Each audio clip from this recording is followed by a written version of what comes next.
Good to see all of you this evening, whatever time you may be viewing this.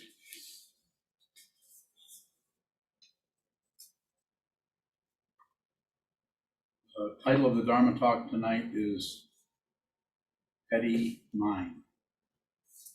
Petty meaning, I don't know what the dictionary definition is, but it's petty. It's a big to-do about nothing at all. It's petty, inconsequential as far as what is showing up, but then we magnify it into something special, something happens that we don't like, or we do like, possibly. But the self-centered mind, the ego mind, the narcissistic mind will do anything to have some kind of control, and will settle for any kind of discursiveness, even just petty thoughts, petty ideas, criticisms of others for the way they talk, or criticisms of ourselves for the way we function. Now we just can't quite get it right. So it's petty.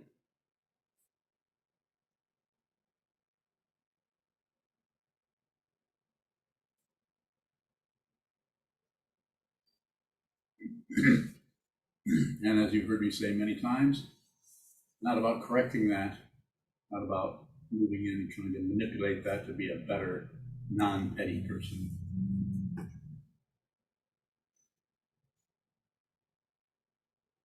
What is important to do is to be vividly aware of that function that we're referring to as petty, as being, sometimes they say a cheap shot, that's a cheap.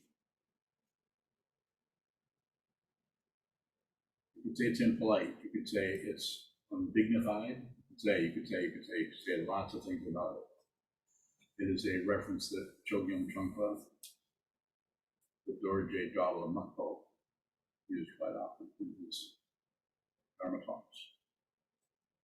Petty. Taking the fundamental nature of our consciousness, our awareness, this incredible spaciousness that we were given as human beings, this incredible ability to just accommodate everything, anything, our thought patterns, the actions of others, the flight of birds, accommodate that, include that. But instead, the ego mind wants to fill it up with a bunch of crap, a bunch of stuff. So being aware of that,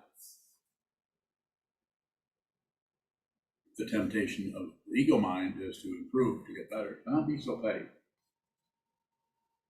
And of course, you just turn that off, that might be workable.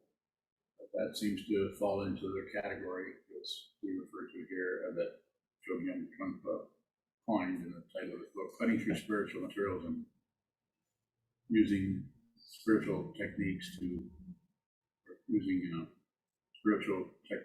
gain some accomplishment, get somewhere, so to speak, in a relative sense. Simple idea. Happens everywhere. We're doing it all the time.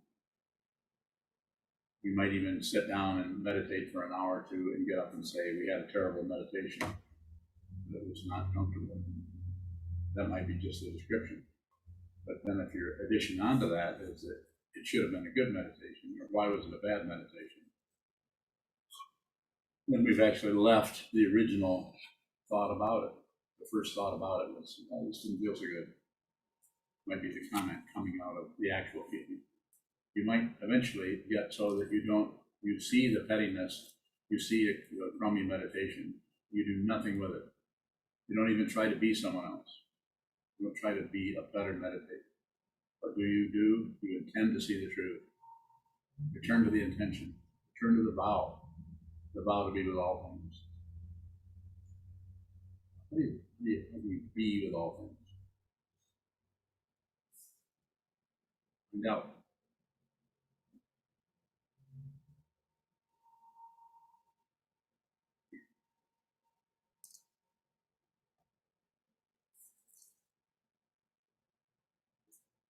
So this particular topic is, I could say more about it, but we can get petty, go on and on about it. What we could do is have some questions around this, and this way the talk might develop in such a way that would be personalized to maybe not just the person asking the question, but in a broader sense, other people who hadn't thought of that question. Go ahead, Shoka. Shoka bowing. When we have a petty mind or petty thoughts that are arising, is there any way that we can be kind to others when we're interacting with them? And you're having petty thoughts about them, like you're thinking they suck, but you have to be nice to them anyway? No, that's how it's done. Do it anyway. Do it anyway. The very resistance is observing someone who really is acting petty or has petty, that is acting in that kind of way, might not be so aware of it. There might be someone else that observes that or hears that or receives that, thinking that's kind of petty if they're functioning this way. But the person who's doing that is covering up their own discomfort by blaming others, by taking others, judging, evaluating others based on their perception of what's happening. Totally excluding any situation with that other person that might involve a lot of defendant origination that arises in such a way that might cause that person to act in a way that might not be particularly sophisticated or intelligent. So I think it's through intention. I feel that it's through intention. I know it's through intention. It's intention. And if you're on this path, this is the Mahayana path, the open way. This is a path of putting others before yourself, saving all beings. We are to do that, but we need to do that anyway. Return to that vow.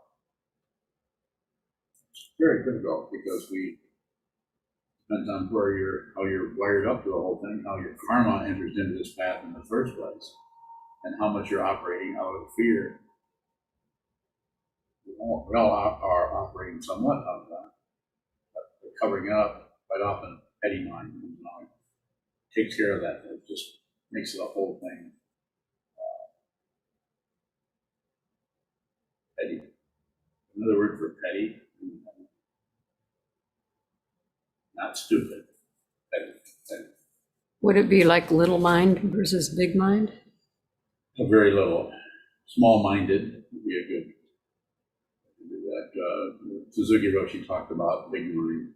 Big mind doesn't particularly think. Little mind is always fussing with some damn thing. Like it, I don't like it, it's good, that shouldn't be happening, they shouldn't have done it. Why did they do that? Why didn't they do this? They shouldn't do this, they should do that. We're all full of that. If you see somebody doing something and you think it's misguided, which I have to use a polite word, we're tempted to tell them about it. We might even interrupt them and say, I don't mean to be telling you what to do, but stop that. Maybe. Sure. Is petty mind when we're putting ourselves before others? Well, it would be, on some level, trying to produce, instead of receiving what we see, we receive that in such a way that we immediately add right onto it our judgments about it, and then our little-mindedness, pettiness, commentary on that, without really knowing even deeply what that situation would have showed up was brought about by what causes and conditions were underneath that, how that person had been treated that caused them to act in such a way that caused you or triggered you into being disparaging or petty about it.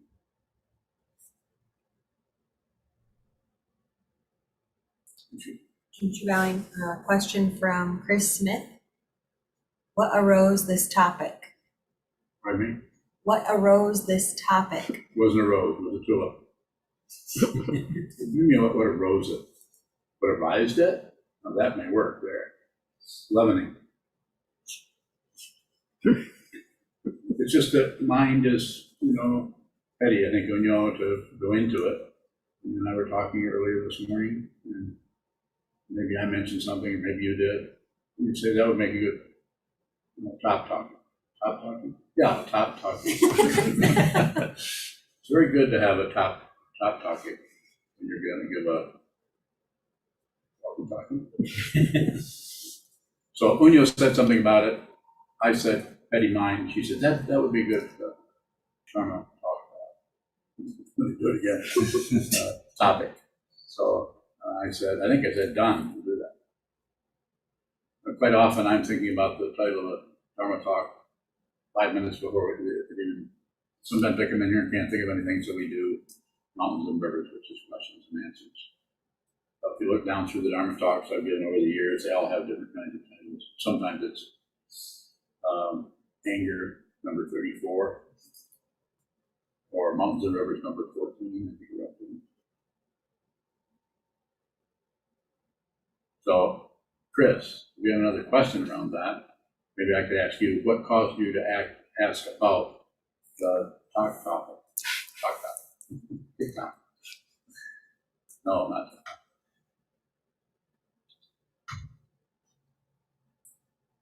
Further questions, all kidding aside. Anything about this that you can help me, that we can do this together? We can go into this and look more deeply into this based on understanding of, yes. Sokuzan, is there any way that we can touch on the texture of what the pettiness is covering up?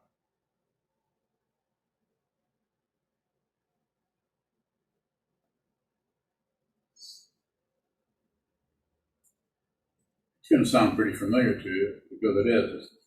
Continue to look at, receive what it is without adding any commentary. If you add commentary, then we're right back into the spinning and samsara. And what fuels that is your particular intelligence, which you're an intelligent person.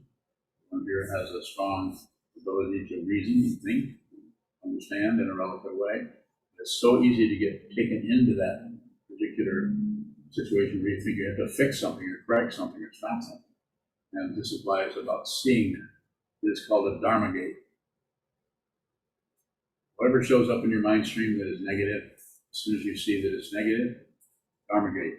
That means that is a gate of truth. It's a gate where you can see what I encourage you to look at in your mind stream. Do you want the truth, or do you just want to feel better? If you want to feel better, you're listening to the wrong guy. If you want to be safe, you're listening to the wrong guy.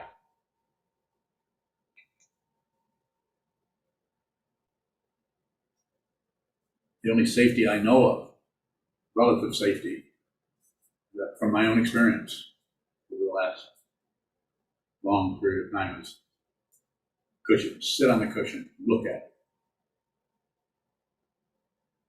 It takes the conventional word bravery to do that, because sitting on the cushion, watching our mind day after day, hour after hour, month after month, year after year, does not particularly feel like we're getting anything.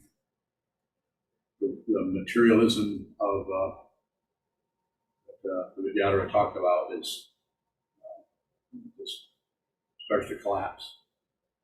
So we might fill it in with petty mind, we might fill it in with fear, we might fill it in with any number of things, criticizing others, criticizing people in the Sangha, criticizing the teacher. Critical. When you're bowing, how does engaging in petty mind then affect the three jewels? Well, this cheapens the whole thing. It's just another combination of ideas. What the meaning just makes it levels everything else, or everything just.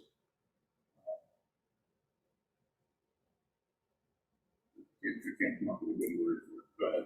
When you're bowing, so maybe further is if we're caught up in that kind of circularity, Thank you. It is circular. then how the desire is to want to cut into that. It is. That's ego. Even though the title of Vidyada's book is Cutting Through Spiritual Materialism, it isn't exactly cutting, as long as there's a cutter. There's someone cutting. Well, then it becomes materialistic. But eventually the cutting just happens because your awareness of what is coming and going, including the petty mind, becomes so vivid.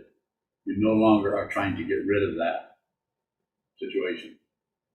Not getting rid of the karma that you came into this life with, but actually living your life fully, completely.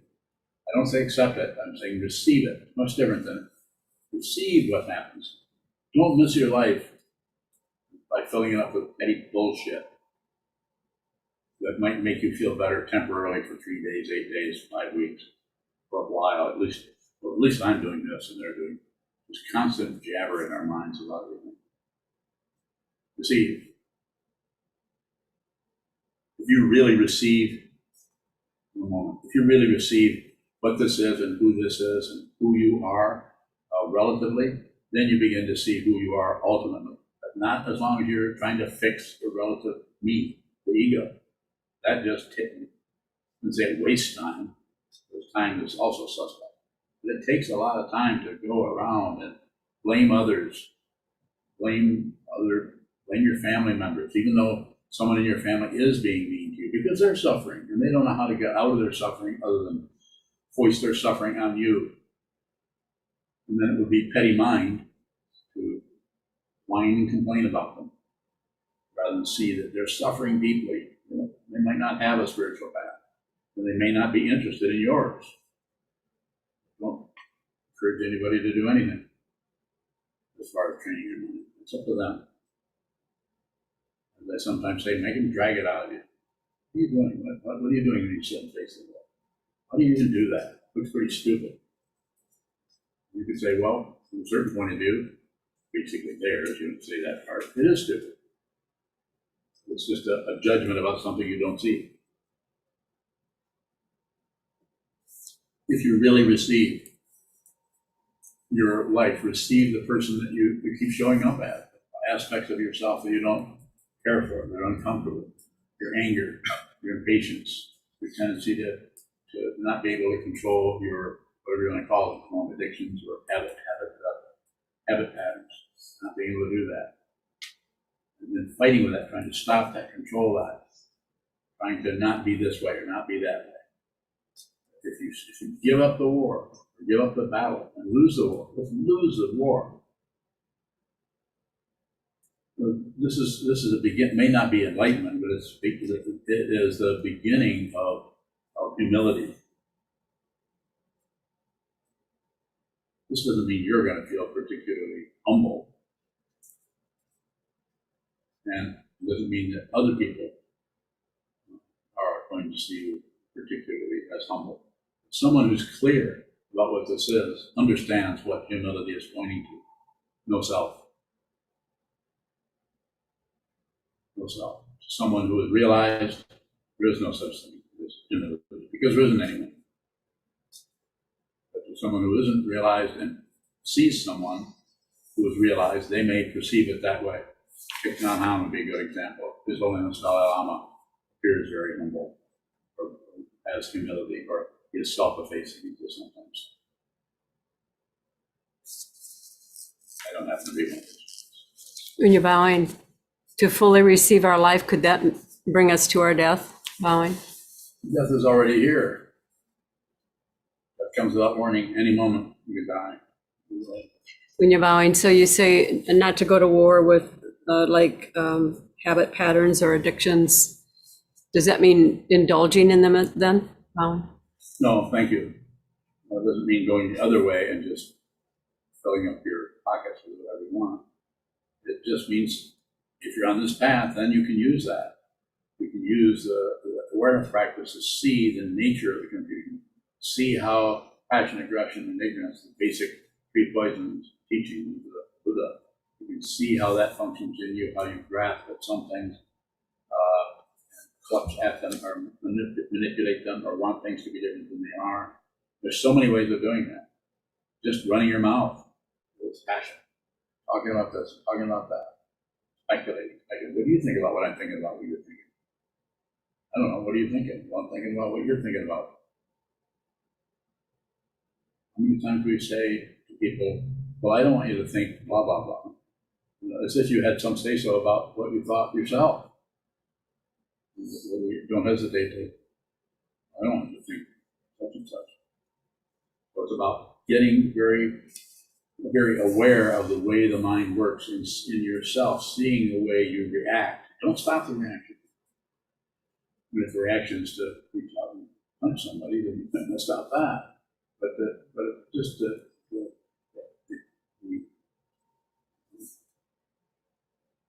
watch the impulse, perception, impulse, perception, impulse. What is that? Third skanda?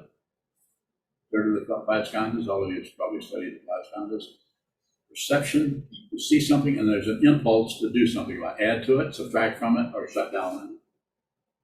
And if you can just watch that, just see that, just witness that, just observe that, and you'll see the way that works, and you'll see that there's no solid being there. That doesn't mean there isn't fear there. It doesn't mean that there isn't a lot of trepidation around that, and a lot of uneasiness, because the ego does not want to be the person who is full of petty mind. It doesn't want to be that, so it tries to get rid of that. And what happens then, that goes underground and shows up as someone who's not petty, or pride. You can't squeeze happiness out of samsara.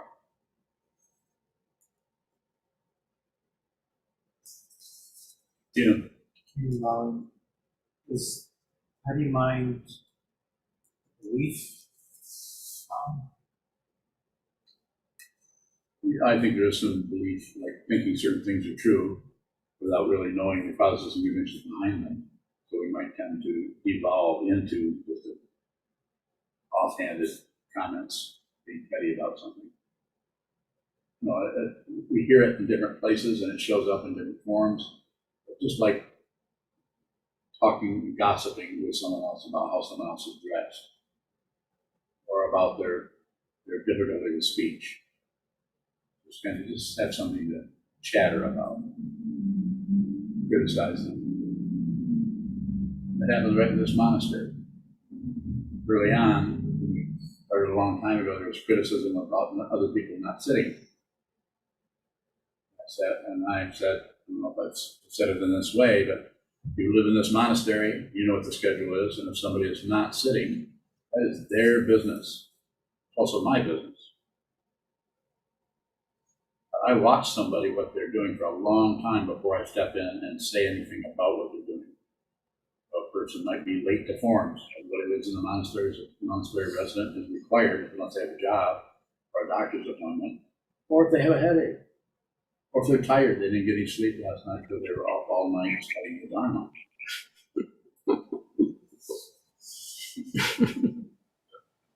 Getting a lot of grins. It's like everyone in here is grinning. Didn't get enough sleep, but that's valid. Why is that valid? Because people come here and say, I want to study this, and we make sure, are you sure? I say, yes, I want to do this, I want to study. You're not required to be a monk, but you practice like a monk. You might practice more like a monk here than you would at Tassajara or Ageiji, or some of the other more classical oriented monasteries. But if somebody doesn't show up, and gossip will start. It doesn't so much anymore. We don't have too much gossip here. I'm probably the only one who gossips. But it's easy to take somebody else's, as they say in AA, take somebody else's inventory about who they are, what they're doing. I say, mind your own business. You have no idea what it's like to be that person and have had, I'm just speculating, have had a migraine the night before, and just don't come in and tell anybody. They don't need to make excuses because they're an adult. They're not 13. They have to report in. Quite often the training sessions of monks from past centuries have been parental. Lots of macho energy over the top of people rather than respecting their intelligence and treating them as adults or as intelligent. Let's put it that way. Even an 8-year-old is not an adult.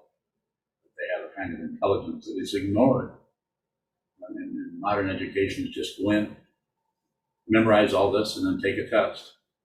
I'm not saying it's all that way, of course, but a lot of it is passing tests. Why? We want control, we need to make money.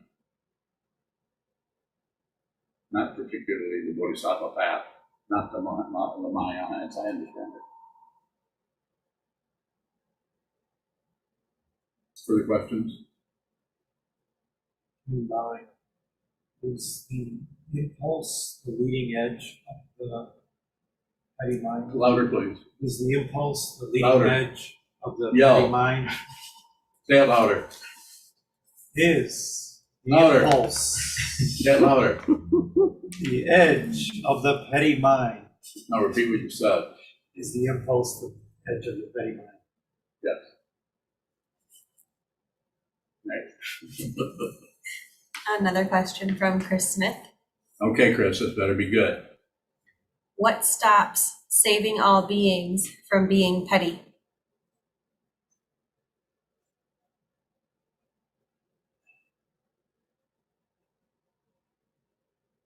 So I'm not sure what the foundation of your vow is, just like trying to know what the foundation of the meaning of this talk.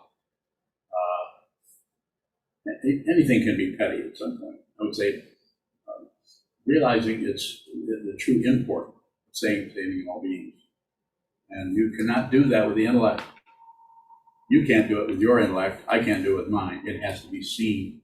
And if it's seen, then the one who sees that functions as a teacher and can point that out to students.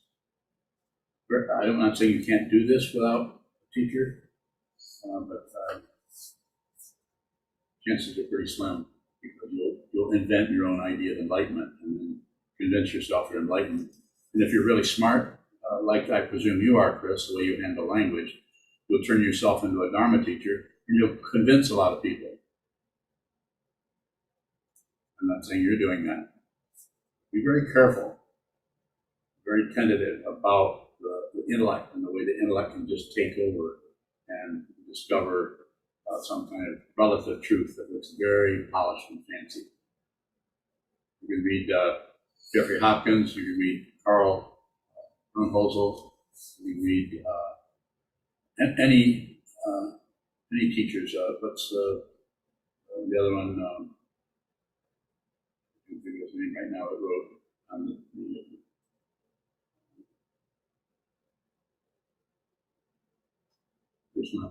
Matra. Lusthouse, Dan Lusthouse is another one, incredibly intelligent. And if you go through that material, it's like, if this is what enlightenment is, I'm never gonna get it. Because it's so labyrinthine, is that the word, labyrinthine? Labyrinthination. Labyrinthinative. That's the dictionary. You won't have to, I'll tell you. I make that up. So, but it's someone who is highly accomplished and has been born with a strong intellect is able to take this material and stretch it in such a way and actually get in the way of their own liberation because they're so smart. They can actually discuss it and talk about it and sound very erudite because they think fast. This way, thinking kind of gets in the way of that, as it says in the 30 verses of Vasubandhu. I don't know. Chisho, can you quote that line? I know you can do it in Sanskrit, but then you'd have to translate it for us. Vasubandhu is basically saying that, well, you know what he's saying. He's saying you're not going to get it. How does he say that? Chisho, I presume you're talking about verse 26, where just by positing something in front of you, you don't, you're still in a duality. Bingo. That's it. Now say it in Sanskrit. Yavad vijñapti matratve vijñanam na avatishtati grahadvayasya anushaya sthavana vinivartate. Anushayas, what does that mean? Anushayas.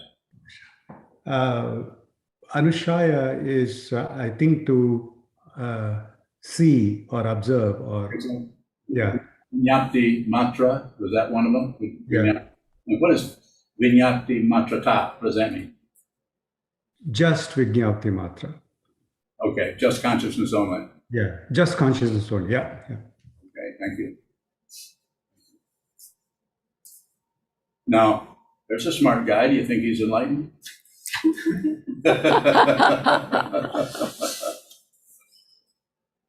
I get to pick on Chishoa because he's a student of mine, a very close one. Further questions? Shokubowing. In relation to that, I think one time you said be simple-minded and put others first. Yes. When we're endeavoring to put others first, what does it mean to be simple-minded? Just there, you're just there. Here's I'll make a story. Here's a person in front of you who's doing something that you don't think is particularly appropriate, but it's not really harming anybody. But yet it seems to be a misunderstanding of something. And rather than jump in there with your petty mind, you go around in your own, the texture of your own thought patterns, even though you don't say anything, you don't produce anything, you're producing it in your own mind. So your mind is still petty, even though you haven't, you're not spitting at the person with your commentary. And at that point, include everything. You're already receiving the thought patterns coming out of dependent origination, which is your particular style or anyone's. Include everything else. Include gravity. Include the color of the person's shirt that you're looking at or you're listening to.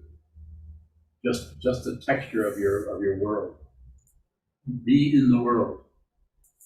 Don't miss just because there's no ice cream arising in the sense of taste. Doesn't mean you shouldn't be aware of the sense of taste. Even the Tibetan tradition, one of the teachings in Tibetan is rochig, which means one taste, one act, samadhi, one act, one seeing, one taste. Go ahead. Shokubowing, how can we abandon the space of that, including everything? How can we abandon that space when it's uncomfortable for the space of, or for the discomfort of the pettiness? What? You better get it together, man. How come we... I'm going to turn you over to Chris. Go ahead. It seems like when the petty mind arises, it's really uncomfortable, but I prefer that discomfort over the discomfort of including everything else. So what's the... Just very well said. So what am I hearing here? My one word for it is what I'm hearing is awareness. You're aware of that contrast. Otherwise you can't say it, even though you stumbled around at first because you're feeling wrong. But you're aware of it. You're aware of that contrast. So don't do anything with that. So just the awareness is what's important, not what arises in the awareness, even if it's evil, even if it's terrible, horrible feeling. Don't miss your life. What shows up in your mind stream is dependently arisen. It needs to be there. I'm not condemning you to anything. I'm just saying that you can do it. You can handle anything. When I say handle, you can allow anything to come through your brain pan, through your mind, through your consciousness. It's an open dimension. But you won't be able to do that as long as there's some kind of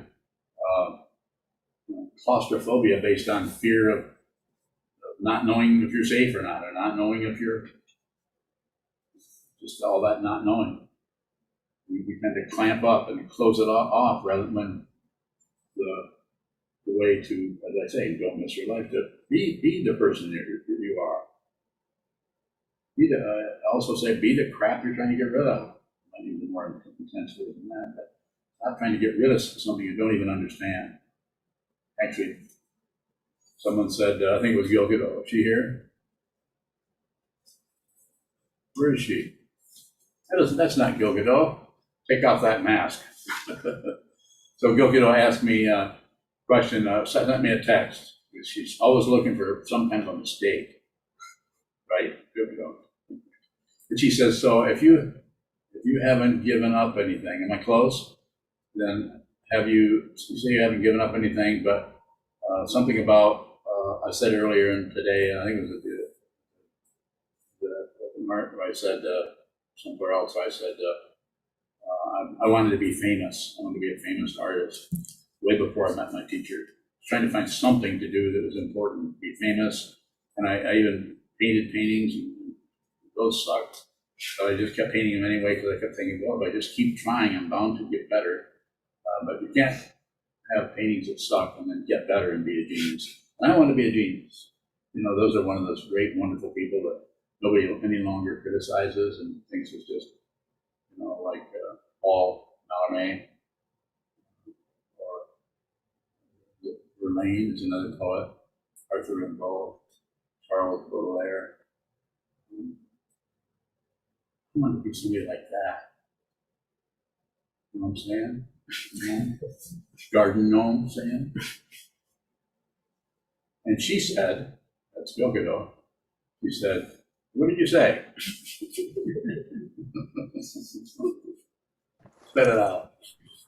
I said, if you're not trying to get rid of anything, what happened to the desire to be somebody famous?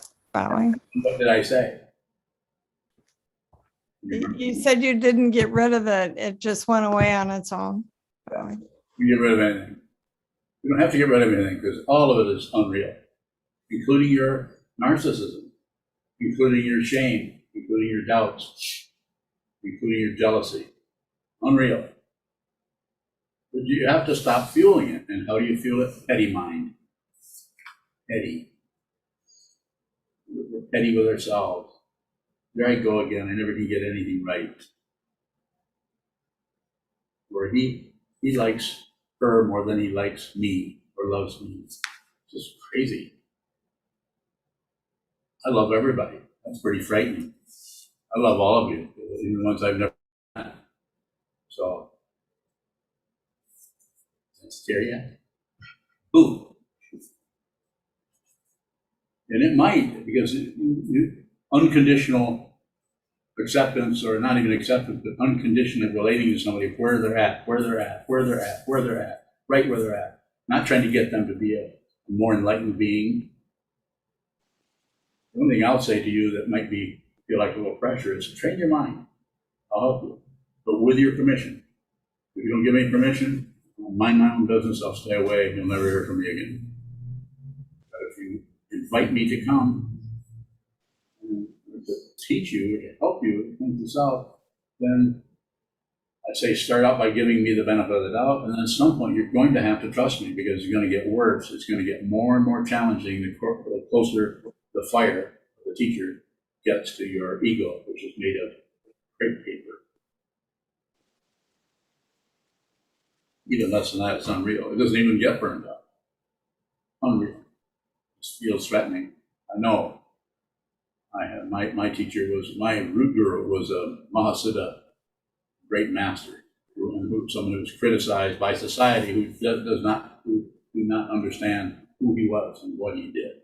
They just pick on the little things that he did. Yeah, I heard that he tortured a cat. Hearsay. Perhaps he did. Maybe that cat that's the only way that cat could meet that Mahasiddha to get out of the animal realm. Of course, I'm just making up things up, but you can make up things too. It's called petty mind. Or it's called poet. Yes. Sure, earlier you were saying that even if we're not hooking up our voice, there's still a kind of production of petty mind. In the mind stream. How can we not fuel it if even that's some kind of circularity below the surface? That's where Shikantaza, so sitting down, because then you're relatively by yourself in front of a wall, take a symmetrical posture, hold still, and you watch the chatter come and go. And it takes a long, long time. You can't just be a weekend warrior. Just meditate now and then, and I would even say when you feel bad, that's not the time to meditate. It's the time to take a nap or go watch a movie if you feel bad. Relate to it as it is. When you feel good, that's the time to learn how to ski. Not in the middle of a snowstorm. Wait till the weather's nice and the snow is just right, and learn how to ski. But when you feel good, that's when you should meditate. You can't meditate away negativity. It's a very poor idea.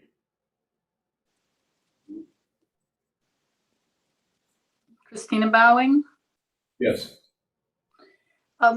Does our external environment, or can it contribute to our petty mind coming online at a greater amplification?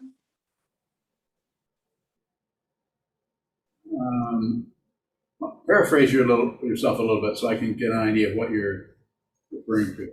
If I'm listening to something where somebody's very cranky and critical, and will I experience the petty mind at a greater volume in my own brain pan?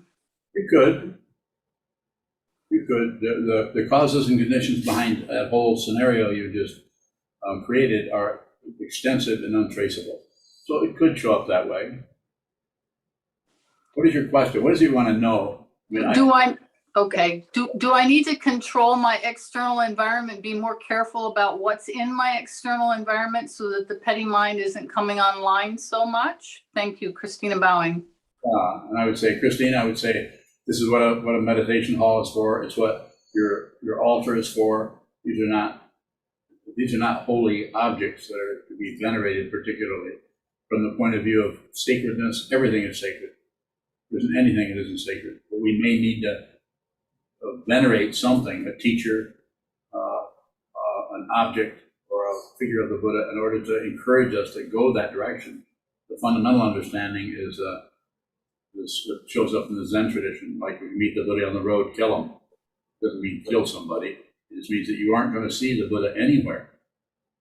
You can't see the Buddha somewhere else. If you're the Buddha, this is the realization that he pointed at 2,500 years ago. And here it is again. Am I making claims? Certainly not. Am I making promises? No. I'm saying you find out. You look at it. Or not, or do something else. So yes, your environment is important. Set up a place where you can practice. Try to keep the noise down, but don't shut it out. There's noise in the street. You can include that. But do the best you can without struggle or aggression to create a place to practice so you can see the petty mind in its raw state rather than in its closed state, in its prepared state, in relationship to other people in society, in your relationships and so on. More difficult to work with it there. More difficult to be in the midst of difficulty or conflict between people, arguments and so on, and not have the petty mind come up. But if you're training your mind in solitude, which might be just mean your bedroom or your meditation room or the monastery for that matter, you're training yourself to see very clearly what comes and what goes without adding, subtracting, or dividing. This will cut through, to use that kind of a metaphor, will cut through the umbilical cord of petty mind, where it's getting its fuel from, and it'll be stillborn. It will just be, crummy metaphor for it, but it's like that. It gets started, but you see it so early because you've been training your mind. You see it, and it will not feel good. It'll feel better to just have a petty mind and make remarks and under your breath about other people, or to yourself, or not even say them out loud. It may feel a lot worse to acknowledge the ego, to acknowledge that you're full of yourself. And you're at the expense of others suffering because they're not as aware as you, aware of who they are or what human beings are as you are, because you've been practicing. Give them a break. You're aware, so you can take the heat. Your ego can take the hard feelings.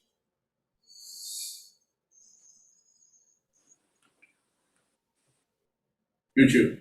A question from Adriana in Kalamazoo. Yeah. Sometimes when I feel down, people who love me tell me that I am valuable.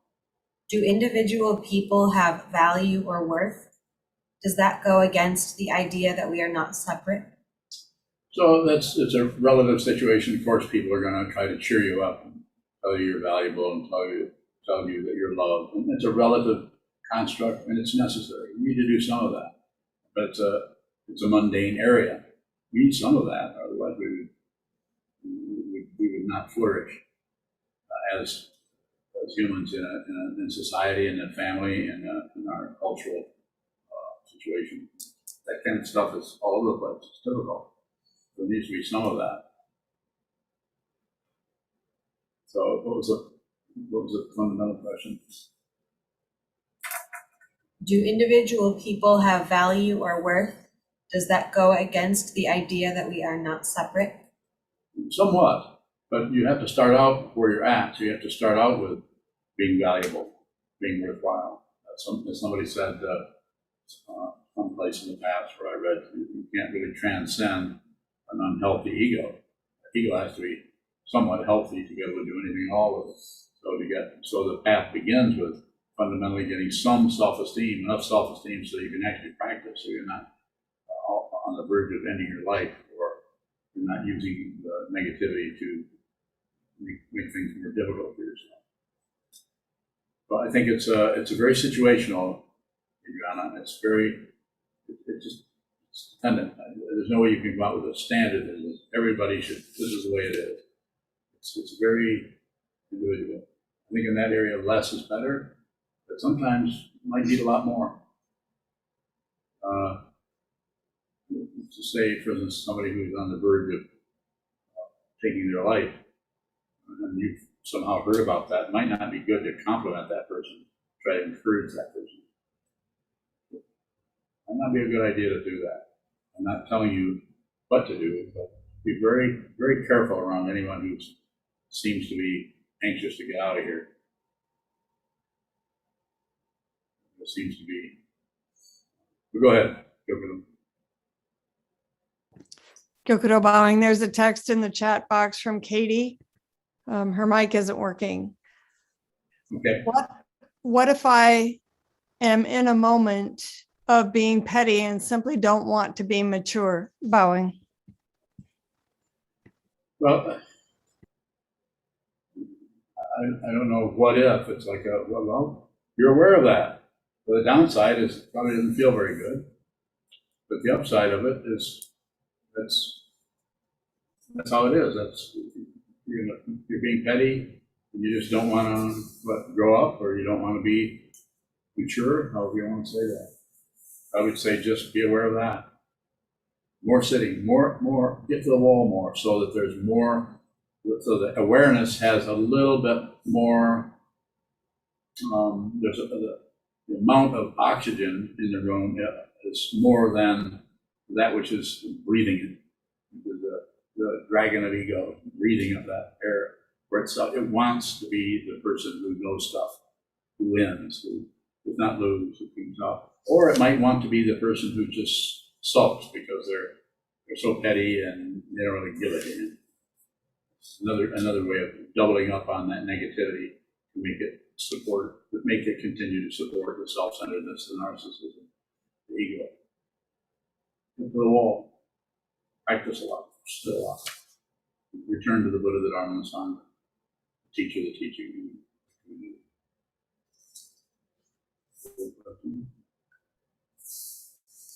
How does seeing or experiencing the teacher's unconditionality affect us?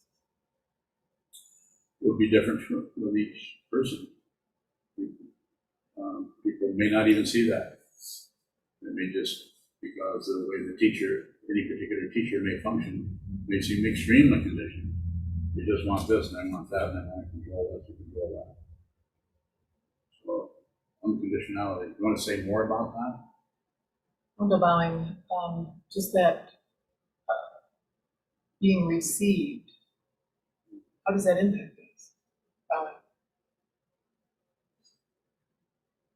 It can be frightening if the teacher, as my teacher in the early 70s, received me unconditionally as I laid out for him, because I was at the end of my rope and I needed help, and I don't know if it was a confessional particularly, but anything I said, he just would come back with something encouraging me, not trying to fix me or correct me or send me to a shrink or anything.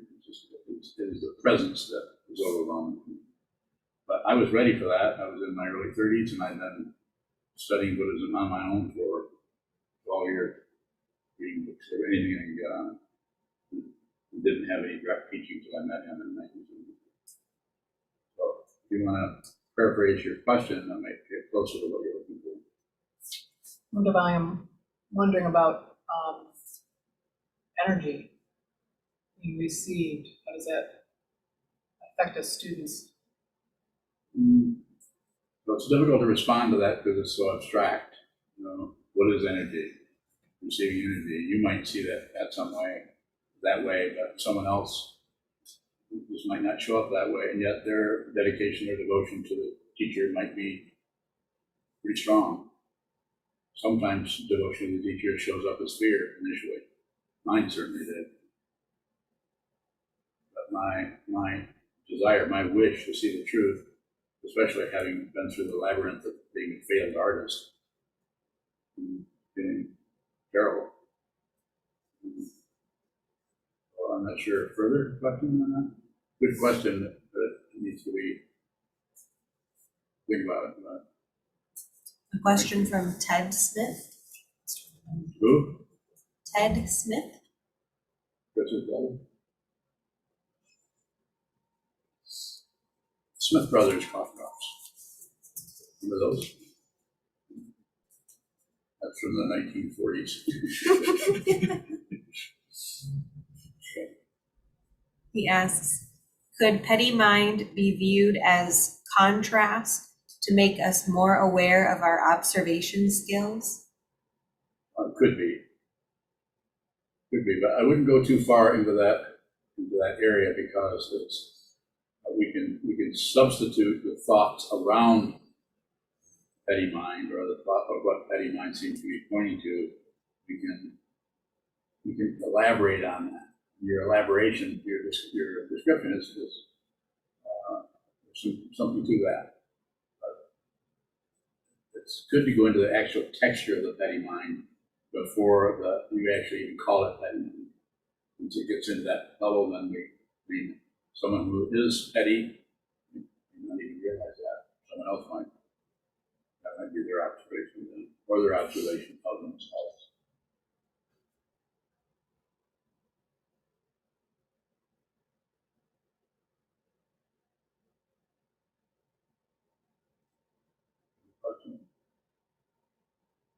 Any further questions on Zoom?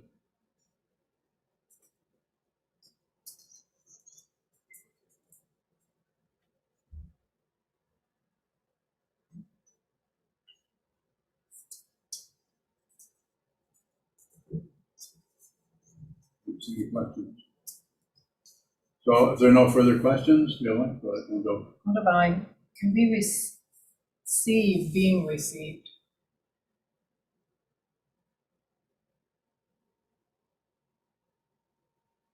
Can you paraphrase that? I know what you're saying, but I want you to paraphrase it so that I can repeat it. Trying to understand if we're being received, how does our receiving or rejecting of that, or inability to receive? Well, as I said, it can be frightening to meet someone who receives you unconditionally. They're not concerned about what you think are your faults, and yet this person can see you completely. The meeting from Rinpoche was like meeting someone who could see your neurosis, could see your self-deception, could see all of your shenanigans. And so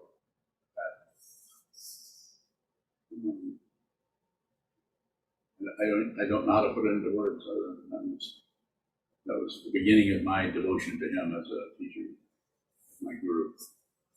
I'm not a guru, I'm a Dharma teacher, but I don't use that word because of all the accumulation of all the projections around that kind of guru.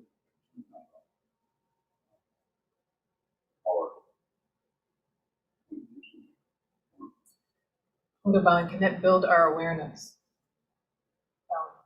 So you can't really build awareness. All you can do is stop covering it up with fear about this, judgments about that, conclusions, opinions, ideas, concepts. We don't need to do away with all those things, but we need to see the way those cover up our wisdom mind. Wisdom mind is always on receive. It produces some, but it only produces it in relationship to pratitya samutpada or dependent origination. It doesn't produce it as an individual particularly, unless the individual aspect or the ego aspect of that mind resurrects itself, so to speak, just because of that particular situation. So, this is why the 16th Karma Pop in 1981 said on his deathbed, Nirvana said, nothing happened. Right, pointing at the mind. He was saying it in a relative way. Nothing is a relative statement about something. And it happens versus occurrence. Nothing. It's an incredible illusion. You can't read that question. Can someone read the question in the box? Yokodo bowing. It's from Warren G. How can I tell the difference between thoughts and chatter? Bowing. Same thing. Just different intensity. The chatter has more of a jerky quality to it, and the thoughts are just more or less drifting. But you don't from the way I am talking about it here, it's just a matter of observing, not about getting rid of anything. Get rid of anything, just watch what comes and goes, like clouds in the sky, fish in a pond, leaves falling from a tree, just the movement, just the texture of the movement, rather than what the thought is about. What the thought is about causes us to come in and push, pull, or shut down on it based on hope and fear, passion, aggression, ignorance, and so on. But you just watch that, you could say it depersonalizes. It still might feel like your feelings or your thoughts, but there's more and more of an understanding of the makeshift quality of identity. It's unreal. There is no solid being anywhere. It has to be realized, not just taught through concepts and proven through some kind of logic.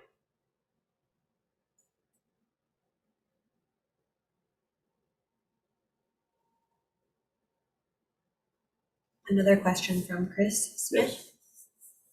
I find strange similarities between the monk and the ancient warrior path. To separate these two, is this pettiness? Come on, Chris.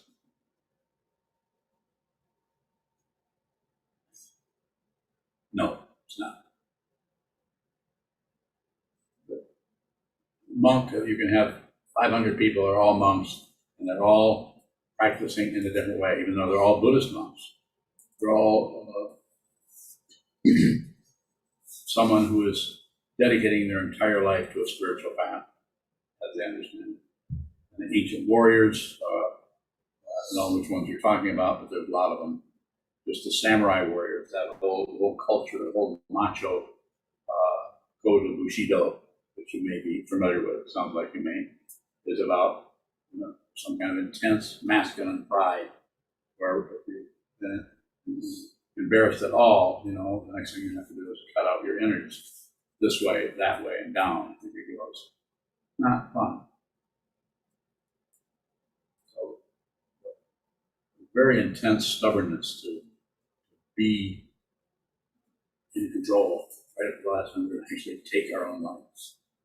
I'm sure they're quite surprised. The consciousness is quite surprised when the pain disappears and the body goes with it, and they're just hanging there in an open dimension, and perhaps wondering what the hell just happened.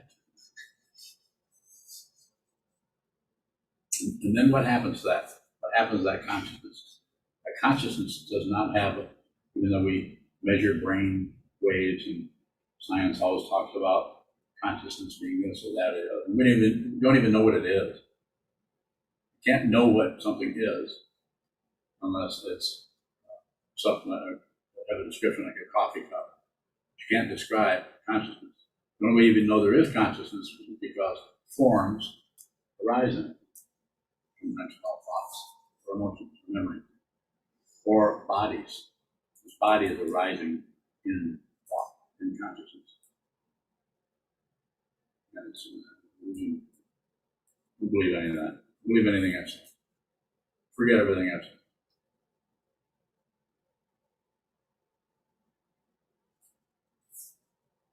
Well, there's one thing you should remember. You might want to train your mind because time's running out.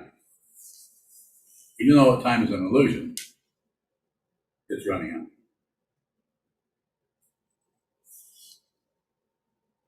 Any questions? Augie, go ahead.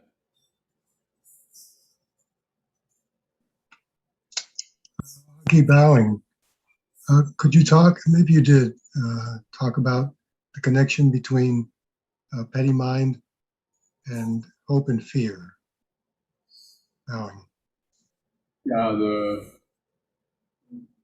basically it's a fear of too much space, and that may show up differently with different people. And the person that the petty mind arises in, nitpicking about this or that, or complaining, petty ideas and thoughts about this or about that, about ourselves, about others. It covers up fear, and that fear, if you came right down to what the fear was, it's the fear of non-existence, the fear of fundamental threat. What is that? Death, of course. But there might be several layers before that we're covering that up with. And that's why facing a wall is so important, why training the mind, so we begin to look at the depth. We look at the way consciousness works. We might not be able to explain it to our neighbor, or even to our Dharma brother or sister, or even to our teacher. But we're beginning to get a deep understanding of the way the mind works and the way consciousness is always seeking some kind of form.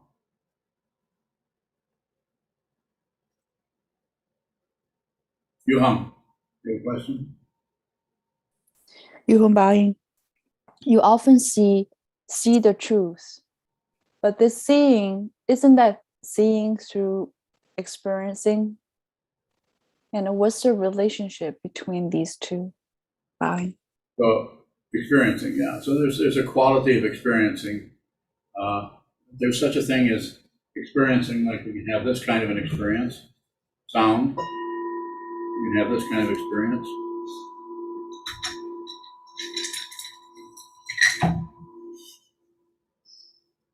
Flowers. Who did that at Cabana? Oh, did you take offense when I did that? So we have that kind of experience, but as we look at our mind stream, the experience that is so physical and is so solid and substantial, and that we all agree on.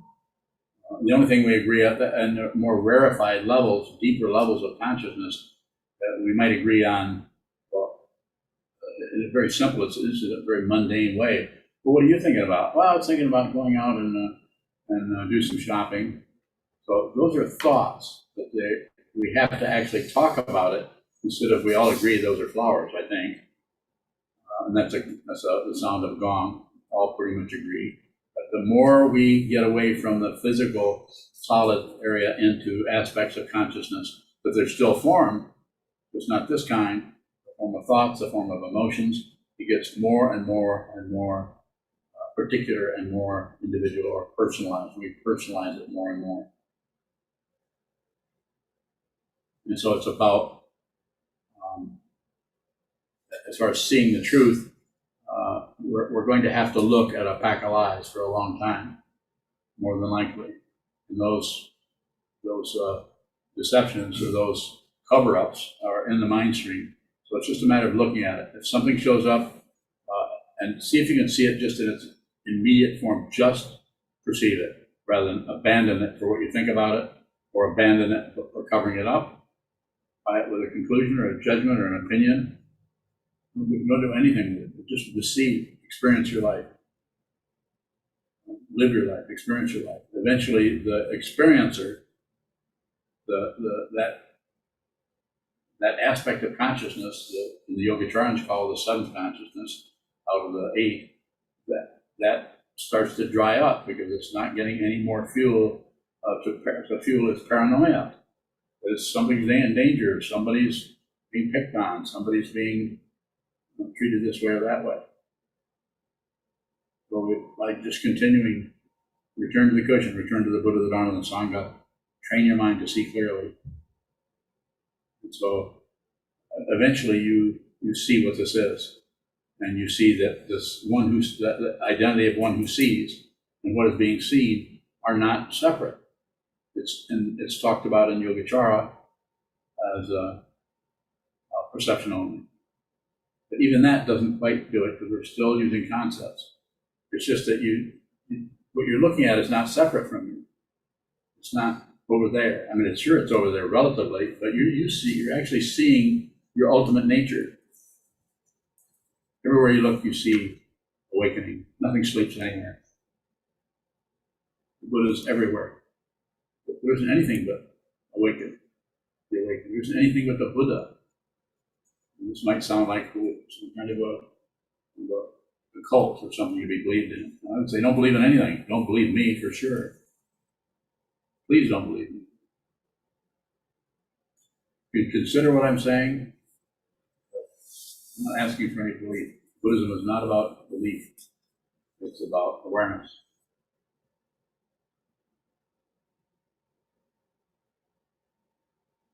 Sokuzan.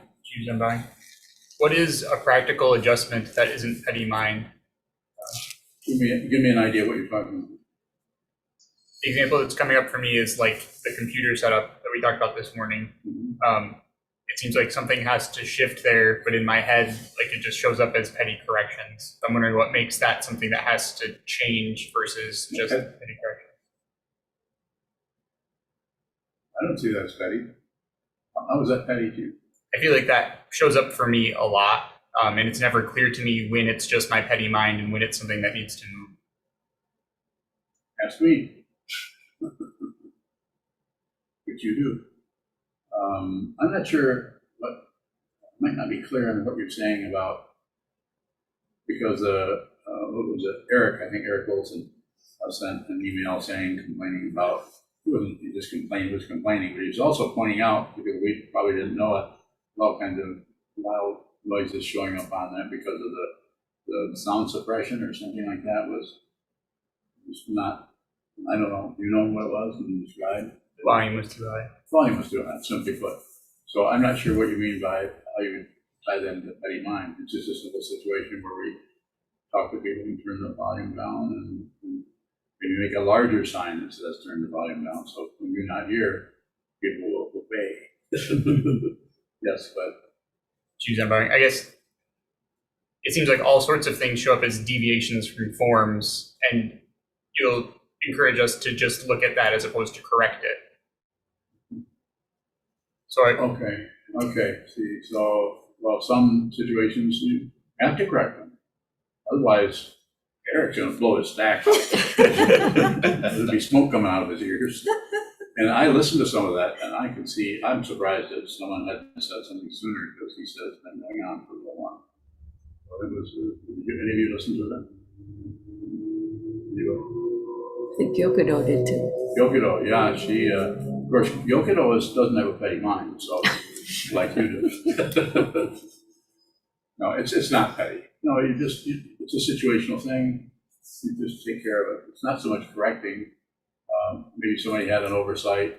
Maybe Nishikai was sleepy this morning, but the other person was working with that. And I think the idea with having that on 15 minutes before, so people can get a feeling of people are listening to the Han and Bell 15 minutes before, and they get a full experience of coming into a monastery where people are coming in to meditate for do the chant the sutras. So I just think it's a matter of adjusting.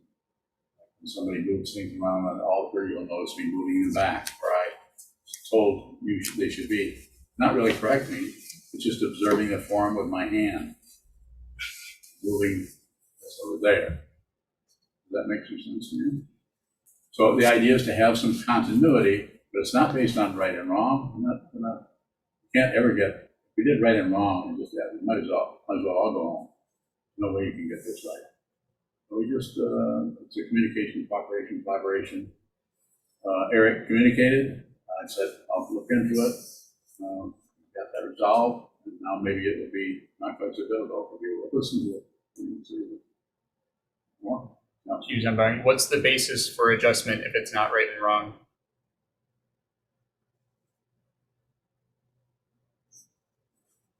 Just too far outside the form relative to those people who are having to deal with that form. So the right and wrong are just those words, just correct. You have to use it a little bit. Keep it to a minimum, is what I would say. If one person was, I think, what was that? It was Koku, I think, over in the UK. We had to hear Koku listen, and Koku is a very, I don't know if he's listening to this, he might probably not, he probably sound this way. But he listened and he corrected one word in the sutras that was mistyped or something. Was that your fault? So you were wrong? Yeah. See, she was wrong. So Koku corrected it. And we looked at it and just a typo, basically. And so even though we've been chanting that for several years, I think he was the first one. It wasn't a Japanese person. They don't listen to us because they probably don't think we're authentic. And we aren't from the point of view of Soto Shu in Japan, but if they looked at this, they would probably be, what is the word for aghast?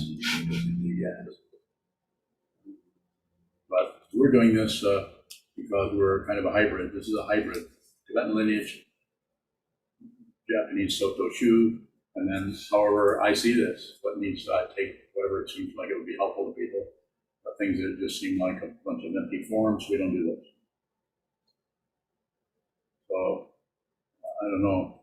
I think more it might be more about your maybe fixation or something in your mind that insists on that some things are right and some things are wrong, based on what? Just relativity. See it a little bit? Go ahead.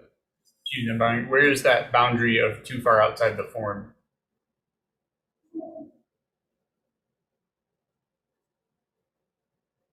So the best way I can respond to that is awareness. You have to be aware of the entire form itself to see that this was pretty obvious here.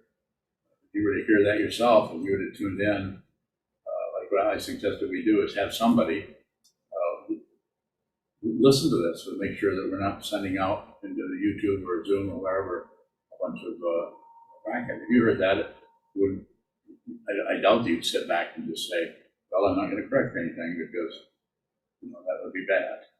So when I say don't correct, all I'm trying to do is get you to put a little bit of a tether, a little bit of a lunge line on that pony so that it stays in that circularity. When I say circularity, I'm saying the form. You do the form in the morning, you go back to bed, you're going to do another form. Just to make sure that doesn't have too many bumps in it. Makes more sense to you, or you're still having difficulty with right and wrong? I think so. It's just, it's not clear to me still where. So you can observe the form with your eyes, ears, nose. See, you can observe that form. So not to go too far into it, but just like, for instance, when I often refer to is what's your name again? Shoka? Shoka, when he was first coming up to the altar, it was years ago. How many years ago? 5 years ago? 7 or 8 years ago. He would come up to the altar, and when he would get through with putting outer incense on the burning charcoal for the morning service, he would go like this, and brush it off, and I would watch him do that. And I knew that was not part of the form, but then I didn't know exactly what to do because it's not about correcting that based on that was extra. But anybody who does a form, if you watch closely, everyone has a certain kind of thing that they do a little bit different in every form. The one that shows up the most in is chanting. Because there's just no way you can chant that the same way. Anybody, you can't. You have to chant it the way you chant it with some instruction. So he was going like this. I watched that for, I don't know, maybe 3 or 4 months. He wasn't doing it every day, but anytime he would come up, he would go through that. And at that time, I couldn't see anything particular wrong. When I say right and wrong, I'm just saying that it was too far away from the form at that time. What let me know, because I was observing and receiving it, not that I'm such a great observer, sometimes I'm full of petty mind myself, otherwise I wouldn't know about this stuff. But then I think it was Senshu who came up, and I saw her do the same thing. It's almost like she saw him and said, "Oh, that's how you get the incense, the incense off your fingers." What a dirty altar this is! Disgusting place. So I'm surprised the Buddha would even come here. It's so filthy. Just that dirty gesture. So I think then that's when because of the conditions, situation, then it was time to, not because anything was wrong, it's just a form of showing up in a way that pretty soon everyone would be doing that. Just like there's certain forms that people do that get copied that aren't so bad, and they're a little bit see. And so then I just said, stop. I don't know that I didn't scold you or anything like that. Remember how you did it. No, I said, stop doing that. I said, if you want to get the incense off your finger, just do it discreetly over the thing so you don't get it all over the robes or something, but not.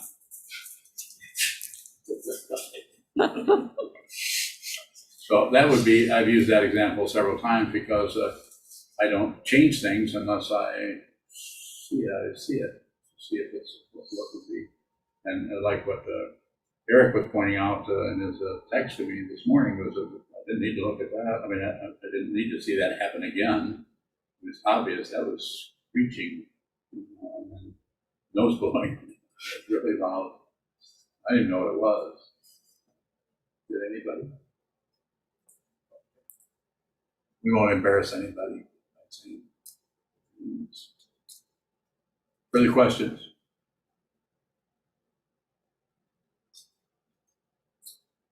Okay, I guess we can call it an evening. Thank you so much for coming, practicing with us. Thank you for your questions.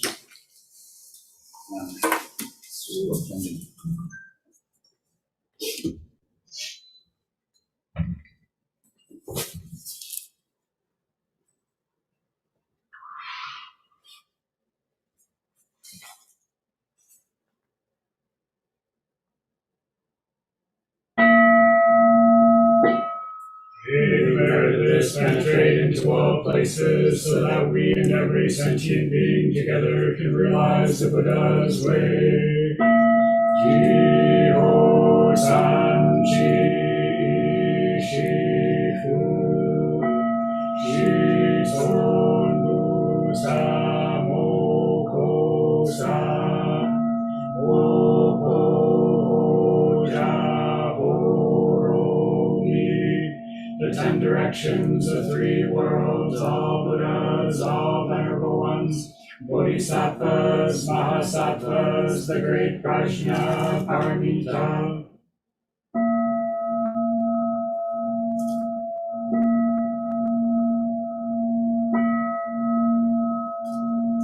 O Buddhas and Bodhisattvas of the 10 directions and the 3 times, please hear us.